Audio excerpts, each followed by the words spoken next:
नमस्कार दोस्तों, श्रेष्ठ शिक्षा न्यूज में आपका हार्दिक स्वागत है। आज हम लोग बात करने वाले हैं एनआईओएस यानी इस ओपन बोर्ड की बात करने वाले हैं। जी हाँ दोस्तों, ओपन बोर्ड से आप एनआईओएस के आप क्लास 10 और क्लास 12 घर बैठे पास कर सकते हैं, अध्ययन करके पास कर सकते हैं।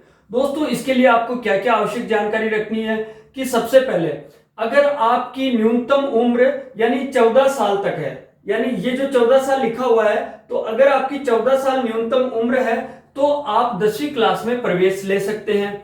और अगर आप 12th क्लास में प्रवेश लेना चाहते हैं तो उम्र लिखा है ये 15 साल, तो 15 साल में आप 12th क्लास में प्रवेश ले सकते हैं। और एनआईओएस की खास खास विशेषताएं क्या है दोस्तों, मैंने इसमें कार्य किया है और इसका अच्छा खासा अनुभव है, वर्षों तक कार्य किया है। इसके साथ ही आपको बता दें कि अलग अलग सब्जेक्ट जैसे कि आप होम साइंस, आप इंग्लिश, मैथ्स, सामाजिक, इस तरीके से चाहे कोई भी सब्जेक्ट हो, आप न्यूनतम 5 सब्जेक्ट ले सकते हैं और अधिकतम 7 सब्जेक्ट ले सकते हैं। ओपन बोर्ड की बात करें तो ये ओपन बोर्ड जो एनआईओएस जो ये बोर्ड है, ये बोर्ड जो नोएडा से संचालित है, जो कि पूरे देश में लागू है और पूरे देश में इसका विस्तार किया गया है। इसके साथ ही राजस्थान में भी सेंटर है, अलग अलग जिलों में, अलग अलग तहसीलों में, अलग अलग जगह पर यह सेंटर है। इसके लिए आपको क्या करना होता है, सबसे पहले आपको एक ये फॉर्म भरना होता है वेबसाइट का, और इसके अलावा किसी भी अध्ययन केंद्र जिसको एआई कहा जाता है वहां पर प्रवेश लेना होता है। उस प्रवेश लेने के बाद आपकी 6 महीने बाद, 1 साल बाद परीक्षाएं आयोजित होती है। तो उससे पहले ओपन बोर्ड आपको जो पाठ्यक्रम है, जो पुस्तकें हैं वो भेजता है। उसके अलावा आपको टीएमए का काम करना होता है। टीएमए जो ट्यूटोरियल मार्क्स जो दिए जाते हैं स्त्रांक के लिए, प्रैक्टिकल के लिए, इस तरीके से तो आप घर बैठे बिना स्कूल जाए और अध्ययन कर सकते हैं और परीक्षा देनी होती है। दोस्तों, इसमें खास बात क्या है कि कोई भी उम्र का, बहुत बार लोग सोचते हैं कि मैं 14 साल का हूं या बच्चों के लिए ही है। नहीं, किसी भी उम्र का व्यक्ति इसमें प्रवेश ले सकता है।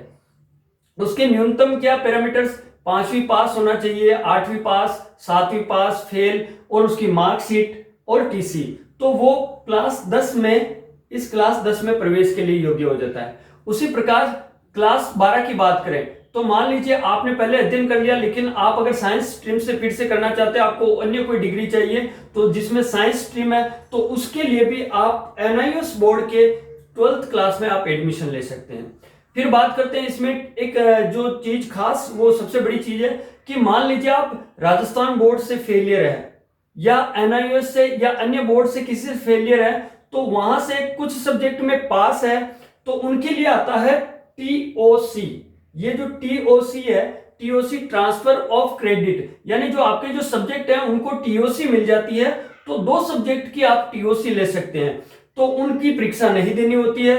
और न्यूनतम सब्जेक्ट की, जैसा कि मैंने आपको पहले बताया, तो उसमें क्या करना होता है, 5 सब्जेक्ट, तो 2 सब्जेक्ट की अगर आपको टीओसी मिल जाती है तो आप 3 सब्जेक्ट की परीक्षा देकर क्लास 10वीं अथवा 12वीं पास कर सकते हैं। इसके साथ ही एनआईओएस बहुत अच्छे अच्छे कोर्स लाता है, बहुत अच्छे अच्छे जैसे योग के और जो व्यवसायिक कोर्स है वो भी सिखाते हैं इसी एनआईओएस के द्वारा। तो आपसे अनुरोध है कि इस चीज को जरूर समझें। इसके अलावा अधिक जानकारी के लिए जो हमारे स्क्रीन पर जो नंबर चल रहे हैं, हेल्पलाइन जो नंबर चल रहे हैं, आप कॉल कर सकते हैं। और आप अगर 10वीं 12वीं में प्रवेश लेकर अपना सुनहरा उज्जवल भविष्य चाहते हैं तो अवश्य संपर्क कर सकते हैं। इसके अलावा दोस्तों, ऐसा नहीं है कि आप 10th क्लास में आप अगर इंग्लिश में कमजोर है, मैथ्स में कमजोर है, तो अनिवार्य नहीं है कि आप इंग्लिश ही लेवे और मैथ्स लेवे, ऐसा अनिवार्य नहीं है। आप अन्य सब्जेक्ट ले सकते हैं। अन्य सब्जेक्ट की सूचियां भी इसी वीडियो में ये प्रसारित हो रही है, तो अन्य सब्जेक्ट की सूचियों भी से भी आप जो सब्जेक्ट आप मनचाहे जो सब्जेक्ट है वो ले सकते हैं। तो दोस्तों, इसी के साथ आगे की जानकारी के लिए हमारे चैनल को सब्सक्राइब जरूर करें ताकि ओपन बोर्ड से जुड़ी हुई जानकारी आप तक पहुंचाई जा सके। धन्यवाद।